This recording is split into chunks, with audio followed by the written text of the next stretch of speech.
어쩌면 혹을 때려다 혹을 붙인 꼴이 돼버렸어요 지금. 진짜 백담사라도 가셔서 조용히 사시는 것이 좋다. 그 당시에 배제가 안 됐습니다. 장관은 이 당시에는 총장이 지휘를 하고 있을 때예요. 그 보도 보셨죠? 그 김건희와 이종호 통화네요. 2020년 9월 23일부터 10월 20일까지 무려 40차례 통화를 했다는 걸 보셨죠? 그런 뉴스만 봤습니다. 확인해 보셨습니까? 아니요, 아직 확인해 보지 않았습니다. 이렇게 중요한 보도가 나왔는데 확인을 안 해보시고 국회에 오셨습니까? 법무부 장관이 저 수사 내용 내지는 그 기록에 있는 내용을 일일이 다 확인하지 않습니다. 국회에 나오실 때는 보도를 좀 확인하고 경위를 파악하고 나오시는 거 아닙니까? 저 보도가 있다는 것만 알고 왔습니다. 보도 내용은 안 보셨고요? 그 보도 내용이라는 게 전화를 뭐 누구랑 했다 안 했다인데 그 구체적인 내용을 제가 확인하기는 어렵습니다. 장관님도 수사를 해보셨으니까 주가 조작 수사에서 가장 중요한 게 뭡니까?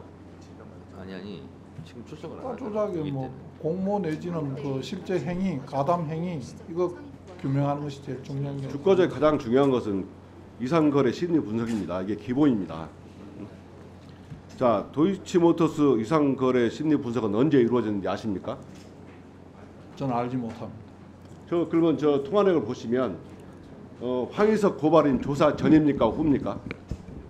제가 거기에 언급하기는 제가 알지를 못합니다. 장관님 보도를 보셨잖아요. 의원님께서는 그 당시에 수사 책임자로 있어서 저 내용을 아신지 모르겠지만은 저는 지금 와서 저 재판이 진행되고 있거나 수사하고 있는 내용에 대해서 구체적으로 주가 조작의 가장 중요한 게 있습니다. 이상거래 심리 분석인데 이거 지금 확인하는 거 아니에요?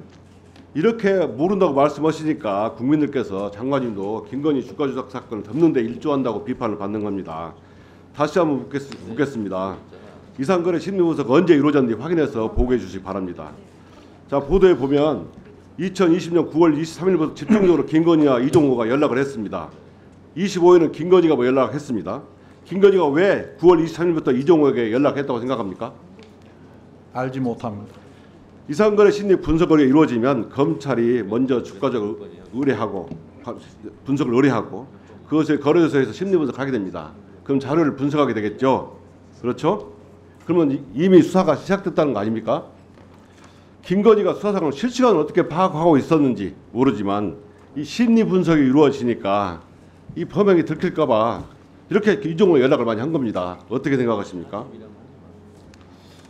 여기 여러 의원께서 잘 아시다시피 이 사건은 검찰총장의 중앙지검 수사에 대한 지휘권이 배제되어 있습니다. 그 당시에 배제가 안 됐습니다. 장관은 이 당시에는 총장이 지휘를 하고 있을 때예요. 제 이야기를 좀 들어보십시오. 지금 장관은 배제된 상태에서 임명이 됐습니다. 그래서 저는 알겠습니다. 무슨 말 알겠습니다. 장관이 총장을 통해서 이 사건에 대해서 보고를 받지 않고 있습니다. 그래서 지금 대화 의원님께서 내용도 말씀하신 보도를 그 내용을 주가 조작 그런 구체적인 내용에 대해서 제가 보고받지 못하고 있습니다. 어떻게 김건희가 사장을 이렇게 실시간으로 파악해서 수사에 대처하고 있었는지 정말 심각한 일입니다. 이제는 그 총장이 이제는 대통령이 됐습니다. 그러면 검찰의 총장 그 내용은 의원님께서 누구보다 잘 아실 거라고 생각합니다. 장관께서는 수사가 배제돼 있고 보고를 받지 않고 보도만 보았다. 이런 말씀을 국회에 나와서 자주 하시는데 수사심의위원회 수심위는 디올백을 받은 사람은 기소하지 말고 준 사람은 기소해라.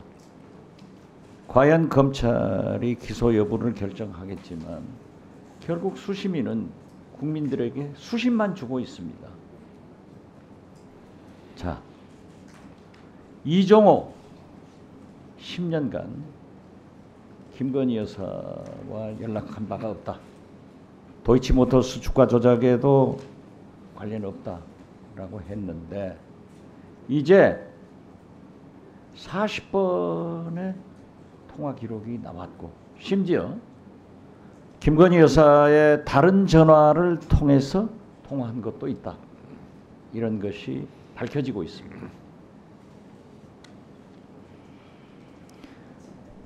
명태균, 이종호하고 똑같습니다. 제2의 이종호예요. 그렇기 때문에 자기가 호가호위했다 하는데 이것을 믿을 국민은 아무도 없습니다. 저는 대한민국의 만악의 근원은 김건희 여사로부터 나온다고 봅니다. 여기를 검찰과 법무장관께서 보호를 한다고 해도 이건 안 됩니다. 권력이라는 것은 무섭습니다. 지금 보세요. 검찰도 이종호 씨와 40여 번 통화하고 다른 전화로 통화했다는 것도 일찍 알고 있었지만은 수사도 않고 기소도 하지 않은 거예요. 이것도 직무유기입니다. 앞으로 쏟아질 증거인멸에 대해서 어떻게 하시려는지 이렇게 가면요, 저는 봅니다. 김건희 여사가 큰 코다칩니다. 그렇기 때문에 김건희 여사 대국민 공약대로 진짜 백담사라도 가셔서 조용히 사시는 것이 좋다. 그렇게 말씀드리면서 제 견해에 대해서 장관 답변 한번 해보세요. 의원님께서 말씀하시는 검찰이나 수사기관이 특정인을 보호하기 위한 수단으로 사용되어서는 안 된다는 점에 대해서는 공감합니다. 그리고 저희들 검찰이 특정인을 보호하기 위해서 지금 그러고 있다고 생각하지는 않습니다. 저로서는 수사팀이 적법 절차에 따라서 증거와 법리에 따라 수사를 하고 결론을 낼 것이라고 저는 믿고 지켜보고 있습니다. 그걸 믿는 국민이 어디 있어요? 이종호 씨하고 10년간 연락이 없었다라고 했는데 40분 이상 통화 기록이 지금 의원님, 구체적인 부분에는 한 가지만 갖고 말씀하시기보다는 여러 가지 다를 살펴봐야 된다고 생각합니다. 지금까지 수사한 내용이 그렇지는 않습니다. 여러 가지 다 증거와 법리를 따라서 하는 거지, 어떻게 검사라는 사람이 한 가지 사실만 갖고 한쪽에는 이렇게 하고 한쪽에는 이렇게 하고 그러지 않습니다. 그게 가능하다고 저는 생각하지도 않고 한 번도 그렇게 생각하고 검사 생활을 해본 적이 없습니다. 자, 장관님, 저도 그냥 넘어가려고 했는데 기왕 말이 나왔으니까 저도 짧게 질문 좀 하겠어요. 3분 넣으세요. 저도. 장관님, 예. 돈을 준 사람도 받은 사람도 같이 처벌해야 되는 거죠? 뇌물이나 정치자금법 같은 경우. 그렇죠? 네.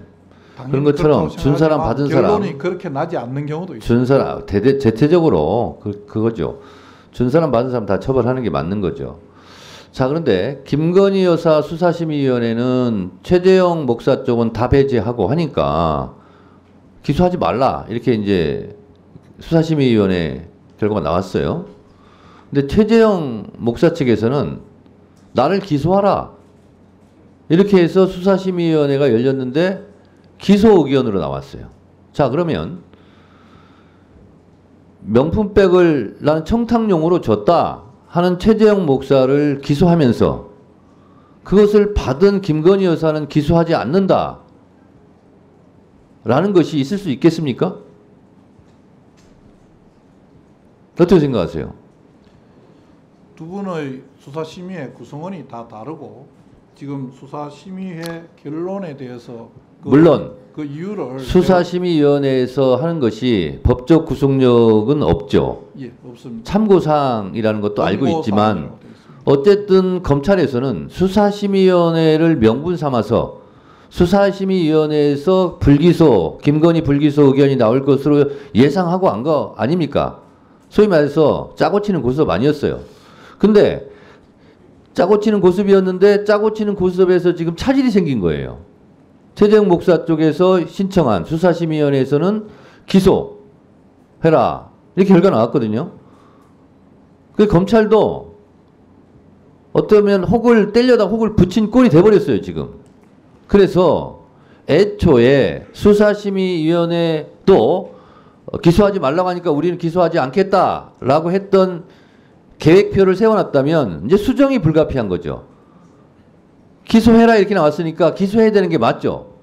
최재형 목사의 생각도 자기 기소해서 처벌받겠다는 거 아니에요. 그러면 김건희 여사 쪽도 나도 기소해라 이렇게 나오는 게 맞지 않아요?